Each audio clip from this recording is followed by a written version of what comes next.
नमस्कार प्यारे बच्चों। बेटा आज हम मुहावरे के विषय में जानेंगे। मुहावरे का अर्थ है विशिष्ट अर्थ वाले वाक्यांश। मुहावरे वाक्य के ऐसे अंश को कहा जाता है जो अपना अर्थ शब्द के अनुसार नहीं देते, अपितु उनका एक विशेष अर्थ होता है। जैसे पीठ थपथपाना।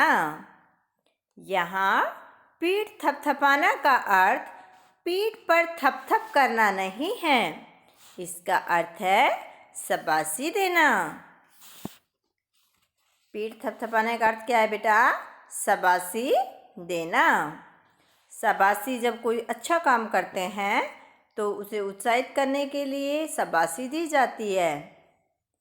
जैसे कक्षा में आपने अच्छे अंक प्राप्त किए हैं तो आपने अच्छे अंक प्राप्त करने पर अध्यापक आपको क्या देता है बेटा?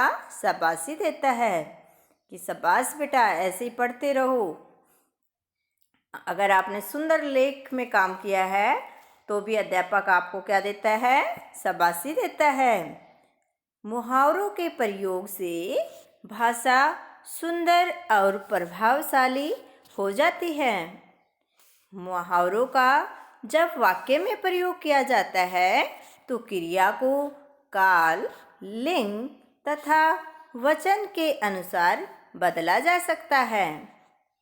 जैसे यहाँ मैंने नीचे दिया है, राधा खुशी से नाच उठी।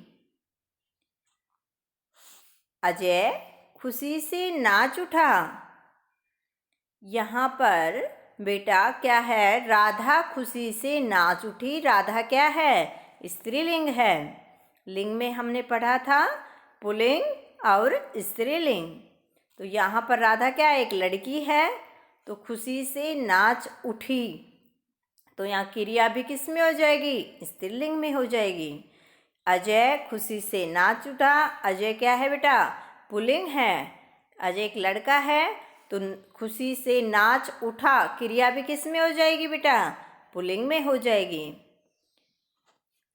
सब खुशी से नाच उठे। सब खुशी से नाच उठे, तो यहाँ पर क्या है बेटा? सब बहुवचन का प्रयोग हुआ है। यहाँ पर खुशी से नाच उठे। उठे भी क्या है? क्रिया भी किस में आ गई बेटा? बहुवचन में आ गई। एक वचन, बहुवचन। हमने वचन में पढ़े थे, वचन के दो भेद होते हैं, एक वचन, बहुवचन। तो यहाँ पर बहुवचन है, सब खुशी से नाच उठे। यहाँ पर वह खुशी से नाच उठेगा। वह खुशी से नाच उठेगा। वह क्या है? एक है, तो ये एक वचन में प्रयोग किया गया है। यहाँ पर वचन का प्रयोग हुआ है। खुशी से नाच उठेगा। कुछ मुहावरे तथा उनके अर्थ नीचे दिए हुए हैं, आप इन्हें पढ़ें, समझें और याद करें।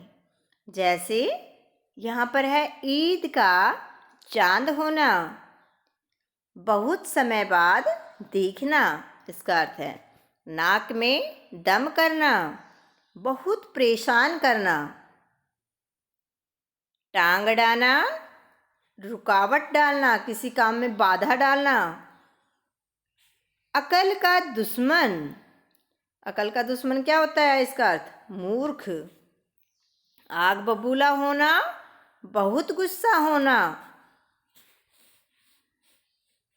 कहते हैं ना, आज तो मम्मी को बहुत गुस्सा आ रहा है, आग बबूला हो रही है, तो उस प्रकार आग बबूला होना, बहुत गुस्सा होना। आँखों में चमक आना, खुश होना। रौनक आना, खुश होना। नींद टूटना, होश में आना। आँखों के आगे अंधेरा छा जाना, कुछ भी समझ न आना। अचानक कोई कार्य हो जाता है तो कहते हैं ना, मेरे आँखों के आगे अंधेरा छा गया। तो कुछ भी समझ में, कोई दुर्घटना हो जाए और अचानक किसी को पता लगे, जैसे भाई उसका बेटा एक्सीडेंट हो गया है, तो उसकी माँ के साथ क्या बीतेगी, वो अचानक क्या हो जाएगी कि कुछ भी समझ में नहीं आएगा, अंधेरा छा जाएगा, ये क्या हो गया अचानक। तो इसे कहते हैं कुछ भी समझ नहीं आना, क्या करूँ क्या नहीं, हाथ पैर फूल जाते हैं। तो इस प्रकार कहते हैं कुछ भी समझ नहीं आना। बाएं हाथ का खेल, बहुत आसान काम। जैसे किसी का मैथ अच्छा है यानी गणित अच्छा है तो कहते थे ये सवाल तो मेरा बाएं हाथ का खेल है, मैं तुरंत निकाल दूंगा, बस इतना सा, ये तो मेरे बाएं हाथ का खेल है, ये तो मैं तुरंत कर दूंगा। कोई भी काम आसान होता है जिसके लिए तो वो कह देता है ये तो मेरा बाएं हाथ का खेल है, तो बहुत आसान काम। पीठ दिखाना, हार मानकर भाग जाना। हार मानकर भाग जाना, जैसे खेल रहे हैं और उसमें कहते हैं मैं नहीं खेलूंगा, जा रहा हूँ, हारता नजर आए तो कहते मैं नहीं खेलूंगा, चलो ओवर करो। तो वो कहते हैं हार मानकर भाग जाना, घबरा जाना। घी के दिए जलाना, खुशियाँ मनाना। जैसे श्री रामचंद्र जी जब 14 वर्ष के वनवास के बाद अयोध्या लौटे तो अयोध्या वासियों ने क्या जलाए थे बेटा, घी के दिए जलाए थे। तो उन्होंने क्या की थी, उस समय खुशियाँ मनाई थी श्री राम जब अयोध्या लौटे थे। कमर कसना तैयार होना, परीक्षा का दिन समीप आ रहा है तो अब अपनी कमर कस लो, ठीक है, तो तैयार होना। मैदान में जब खिलाड़ी जाता है तो अभी कहते बेटा कमर कस लो अब अच्छे से, तो इसलिए कहते तैयार होना। खून खोलना, गुस्सा होना, कोई बात को देखकर या किसी की बात को सोचकर क्या खोलता है, खून खोलना, गुस्सा होना। चार चांद लगना, मान बढ़ना। जाल में फंसना, धोखे में आ जाना। कुछ लोग ऐसे होते हैं कि भाई अपने बातों में उलझाकर दूसरे जैसे भोले लोग होते हैं उनकी बातों में फंसा लेते हैं, तो उसके धोखे में आ जाना, उनके साथ धोखा करो, उसको नहीं पता रहता लेकिन दूसरा बंदा उसके साथ धोखा कर रहा होता है, बातों में फंसा के बहला कर बातें करते रहते हैं और फिर उसके साथ गलत करते हैं, यानी धोखा देना। जाल में फंसना, धोखे में आ जाना। बाद में पता लगता है कि भाई मुझे तो मेरे साथ धोखा हो गया, ऐसा नहीं करना चाहिए था, मुझे पहले से सतर्क रह जाना चाहिए था। तो इसे कहते हैं जाल में फंसना, धोखे में आ जाना। जैसे बहेलिया है, जब पक्षी को क्या कर देते हैं, चुगा डाल देते हैं। आपने कबूतर वाली कहानी सुनी होगी बेटा, तो उसमें क्या होता है कि पेड़ के नीचे चुगा डाल देता है और पक्षी ऊपर बैठे रहते हैं, भूख के मारे क्या करते हैं, पक्षी जैसे ही दाना चुगने के लिए नीचे आते हैं तो बहेलिया तो पहले से जाल अपना, उसकी तो चाल होती है, तो तुरंत उसको जाल में फंसा लेते हैं, फंस जाते हैं। तो वो होता है धोखा देना, ठीक है बेटा, धोखे में आ जाना। तो दांत खट्टे करना, हरा देना। दिल पसीजना, दया आना, किसी के देख के पैर में चोट लगी या हाथ में चोट लगी, किसी को मतलब किसी को दर्द को देखकर उसके मन पिघलना, दया आना, दिल पे जाना, अरे इस तरह देख के इतना लगी चोट, इस प्रकार मतलब थोड़ा सा मन में दया की भावना आना, तो दया आना। नाच नचाना, परेशान कर देना। नींद हराम होना, मन अशांत होना। ईंट से ईंट बजाना, नाश करना या करारा जवाब देना। किताबी कीड़ा, हर समय पढ़ने वाला, हमेशा जो पढ़ता है नहीं, ये तो कहते हैं किताबी कीड़ा ही है, पूरे टाइम पढ़ता ही रहता है, तो हर समय पढ़ने वाले को क्या बोल देते हैं, किताबी कीड़ा। मक्खी मारना, समय बर्बाद करना। ऐसे मतलब किताब अपने लेकर बैठ गए, ये दिखावटी ये हो जाएगा भाई, अगर भाई पढ़ रहा है और पढ़ता है नहीं तो वो समय बर्बाद करना हो गया, ठीक है। मक्खी मारना, समय बर्बाद करना। आगे देखेंगे बेटा, पांचों उंगलियां घी में होना। पांचों उंगलियां घी में होना, लाभ ही लाभ। जब अति लाभ हो जाता है तब कहते हैं पांचों उंगलियां घी में है इसकी, तो लाभ ही लाभ होना। पापड़ बेलना, कड़ी मेहनत करना, बहुत मेहनत, फल कम मिलना और मेहनत ज़्यादा करना, तो इसे कहते हैं पापड़ बेलना। कड़ी मेहनत करना। गले का हार अत्यंत प्रिय, पानी पानी होना, बहुत शर्मिंदा होना। कोई गलत काम कर देते हैं तो उनकी गर्दन झुक जाती है, तो इसे कह देते हैं भाई पानी पानी हो गया, बहुत शर्मिंदा होना। तो मुंह में पानी भर आना, खाने को जी ललचाना। जैसे कई दिन से गुलाब जामुन नहीं खाए हैं या रसगुल्ले नहीं खाए हैं, कोई चीज़ ऐसी जो स्वादिष्ट हमें लगे, पकवान भी बन जाता है घर में, तो क्या करते हैं, मुंह में पानी भर आता है अचानक। ओह वाह, मम्मी आज समोसे बना रही है, तो वाह आज तो मज़ा आएगा। तो अचानक नाम सुनते ही क्या हो जाता है, जैसे खाने को जी ललचाना, आज तो मज़ा आ जाएगा, पानी मुंह में आ जाता है, सुनते ही आ जाता है ना ऐसे। तो इस प्रकार कहते हैं बेटा, मुंह में पानी भर आना, खाने को जी ललचाना, बात सुनते ही। कान खड़े होना, चौकन्ना होना, चौकन्ना। इस तरह कौन, जैसे किसी की आवाज़ सुनते तो कुत्ते के देखते हैं ना, आप सोए रहते हैं और कुत्ते की जब जैसे ही आवाज़ सुनेंगे तुरंत कान खड़े कर लेता है और एकदम उठ जाता है। तो इस प्रकार हम भी कोई आवाज़ सुनते हैं तो ध्यान से कि भाई किसकी आवाज़ आ रही है, तो एकदम कान खड़े होना, चौकन्ना होना। अबे आगे से ऐसे चौकन्ना। चंपत होना, भाग जाना। पेट में चूहे दौड़ना, बहुत भूख लगना। ओह आज तो 1 बज गए, लंच नहीं हुआ है, चलो मेरे तो आज पेट में चूहे कूद रहे हैं, मतलब बहुत तेज भूख लग रही है। आगे देखेंगे मुहावरों का अर्थ व उनका वाक्य में प्रयोग। अब तक तो बेटा हमने पढ़े थे मुहावरे का ओनली अर्थ। अब साथ में वाक्य में प्रयोग भी दिया हुआ है, तो आप इन्हें ध्यान से पढ़ें, समझें और याद भी करें। आँख लगना, नींद आ जाना। दिन भर मेहनत करने के बाद मजदूर जैसे ही बैठा कि उसकी आँख लग गई। मेहनत के बाद क्या हो जाती है बेटा, थकान हो जाती है, और थकान होने से क्या हुआ, जैसे ही वो बैठा पेड़ के नीचे और उसकी तुरंत क्या लग गई, आँख लग गई। प्राण सूखना, डर के मारे होश खो बैठना। शेर को सामने देखकर हिरण के प्राण सूख गए। टूट पड़ना, हमला बोल देना। भारतीय सैनिक दुश्मन पर टूट पड़े और उन्हें पीछे खदेड़ दिया। देखते ही क्या हुआ, दुश्मन को देखते ही क्या पड़े, सैनिक टूट पड़े, हमला बोल दिया, उन्हें पीछे से खदेड़ दिया, यानी कि मार दिए, और सारे उनके लड़ाई में मारे गए, जितने भी थे ढूंढ ढूंढ कर मार दिए। तो टूट पड़ना, हमला बोल देना उन पर। जल भून जाना, ईर्ष्या करना। अपने साथियों की जीत से जल भून जाना ठीक बात नहीं।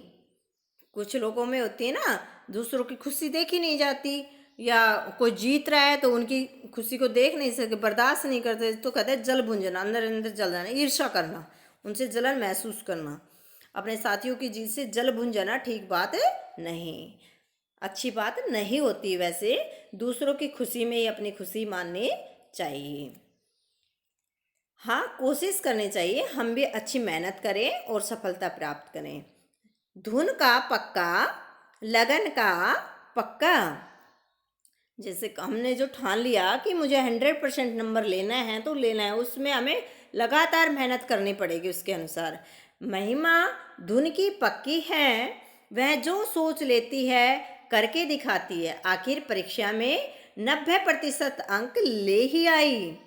तो हमने अपने मन में ठान लेना है, ठीक है। जैसे तन्नू बेटी, आप ज़रूर अपने मन में कई बार ऐसा ठान लेती है, हमारी क्लास में भी ऐसी तन्नू एक लड़की है जो अपने मन में ठान लेती है तो उसको करके दिखाती है। तो ठीक है, तो हम तन्नू का भी नाम ले सकते हैं। तन्नू धुन की पक्की है, जो वह सोच लेती है करके दिखाती है। आखिर उसने 100% अंक ले ही आई। तो हम कह सकते हैं अंगूठा दिखाना, काम करने से मना कर देना। काम करने से मना कर देना यानी इनकार कर देना। मैंने अपने मित्र से कुछ रुपए उधार मांगे तो उसने अंगूठा दिखा दिया, मतलब साफ इनकार कर दिया कि भाई मेरे पास पैसे नहीं है, थे उसके पास, जैसे समय पड़ा तो वो मेरा साथ नहीं दिया उसने। तो अंगूठा दिखाना का क्या हो गया, काम करने से मना कर देना। तो नाक कटना, अपमानित होना। अपमान होना। सुनील के एक ही कक्षा में बार बार फेल हो जाने से उसके माता पिता की तो नाक ही कट गई। सिर चढ़ाना, आदत खराब करना, आदत खराब करना। नीलिमा को उसकी माताजी ने सिर चढ़ा रखा है, मतलब लाडली ज्यादा बना रखी है, वह किसी का कहना मानती ही नहीं। फूला न समाना, अत्यंत खुश होना, बहुत ज्यादा खुश होना। निशांत के प्रथम आने का समाचार सुनकर उसके पिताजी फूले नहीं समा रहे थे। इतने खुश हो रहे थे कि फूला नहीं समा पा रहे थे कि बहुत खुश होना, बता नहीं पा रहे कि कितने खुश थे। अच्छे नंबर आ जाते हैं तो माता पिता ऑटोमेटिक खुश हो जाते हैं। बेटा, आपके अध्यापक भी खुश हो जाते हैं, हमारे स्टूडेंट ने इतने अच्छे नंबर लिए। तो माता पिता का तो कहना ही क्या है, वो हर गांव में अपने हर उठने बैठने वाले मित्र से कहेंगे कि देखो मेरे बच्चे कितने अच्छे नंबर आए हैं ना। तो इसी प्रकार चर्चा भी करेंगे तो हाँ मेरे बच्चे के तो इतना % नंबर आए हैं, तो वो जैसे दूसरा आकर भी कहे अरे ईश्वर आपके बच्चे के इतने अच्छे नंबर आए हैं, आपके बच्चे ने तो बहुत मेहनत की है, अच्छे नंबर लेकर दिखाए। तो इस प्रकार उसके पिता का क्या हो जाएगा, सीना गर्व से चौड़ा हो जाएगा और वह कहेगा वाह मेरे बेटे की आज इतनी प्रशंसा हो रही है। तो फूला कैसे समाएगा, अत्यंत खुश होना, बहुत खुश हो जाते हैं। दाल में काला होना, संदेह की बात, संदेह की शक की बात। जब लोमड़ी ने बार बार कौवे से गाने की तारीफ की तो कौवे को लगा जरूर दाल में कुछ काला है। शक हो गया उसको, दाल में कुछ काला है, इसलिए बार बार प्रशंसा कर रहा है। क्योंकि लोमड़ी को क्या चाहिए था, रोटी का टुकड़ा चाहिए था, इसलिए कौवे की बार बार प्रशंसा कर रही थी। तो कौवा समझ गया और उसने क्या चालाकी की, उसने भी रोटी का टुकड़े को अपने पंजे में दबाया और कहा, फिर गाना शुरू कर दिया। तो वो सोचिए कि जैसे ही वो गाएगा टुकड़ा नीचे गिर जाएगा और मैं खा लूँगी। तो उसने उसकी प्रशंसा सुनकर जब लोमड़ी ने बार बार कौवे के गाने की तारीफ की तो कौवे को लगा जरूर दाल में कुछ काला है। तो प्यारे बच्चों, आप इन मुहावरे और मुहावरों के अर्थ वाक्य में प्रयोग याद करें और लिख लिख कर देखें। आओ अभ्यास करें, पुस्तक निकालें और साथ साथ मैं बोलती जाऊंगी, आप साथ साथ अपना अभ्यास कार्य पुस्तक में भरें। मक्खी मारना, यहाँ पर बेटा दिया हुआ है, सही अर्थ पर सही का निशान लगाओ। यहाँ पर मक्खी मारना क्या है, मुहावरे दिया है, आपने क्या करना है, इनका सही अर्थ पर निशान लगाने हैं। समय बर्बाद करना या मक्खी मार देना, तो हमारा सही आंसर होगा इसमें समय बर्बाद करना। नाच नचाना, नृत्य करना, नृत्य का अर्थ क्या होता है बेटा, नाचना, नाच कराना या परेशान कर देना। नाच नचाना का अर्थ होता है परेशान कर देना। ईंट से ईंट बजाना, शोर करना या नाश करना। ईंट से ईंट बजाना का आंसर हो जाएगा बेटा, सही अर्थ हो जाएगा हमारा नाश करना। नींद टूटना, होश में आना या जाग जाना, तो सही आंसर क्या होगा हमारा इसमें, होश में आना। पीठ दिखाना, मुंह मोड़ लेना या हार मानकर भाग जाना, तो सही आंसर हमारा क्या होगा बेटा इसमें, पीठ दिखाना, हार मानकर भाग जाना। बाएं हाथ का खेल, उल्टे हाथ से खेलना या आसान काम, तो हमारा सही आंसर हो जाएगा बेटा इसमें आसान काम। उचित मुहावरा लिखकर वाक्य पूरे करो। उदाहरण देखो यहाँ पर दिए हुए हैं, जैसे माँ जल्दी खाना दो, भूख के मारे पेट में चूहे कूद रहे हैं। तो आपने यहाँ पर मुहावरों का प्रयोग करना है वाक्य में साथ। बहुत दिनों के बाद मिले हो तुम तो ईद के चांद हो गए हो, तो आप इसमें क्या भर देंगे, ईद के चांद। आजकल मच्छरों ने सबकी खालिस्तान कर रखा है क्या, नाक में दम कर रखा है। दूसरों के काम में टांग अड़ाना अच्छी बात नहीं। अक्षय तो किताबी कीड़ा है, पढ़ने के अलावा उसे कोई काम नहीं है। चोर घर का सारा सामान लेकर क्या हो गए? चंपत हो गए, से भाग गए। हमारी सेना ने शत्रु सेना के क्या कर दिए? दांत खट्टे कर दिए। रसगुल्ला देखते ही मेरे मुंह में पानी भर आया। तो आप इस प्रकार इन मुहावरों का अर्थ वाक्य में प्रयोग साथ में करें। दूसरों की उन्नति से जल भून जाना अच्छी बात नहीं। तो प्यारे बच्चों, आपको मुहावरे अच्छे से समझ में आ गए होंगे। तो आप पूरी एक्सरसाइज को अच्छे से करें और याद करने का काम ज़रूर करें। धन्यवाद।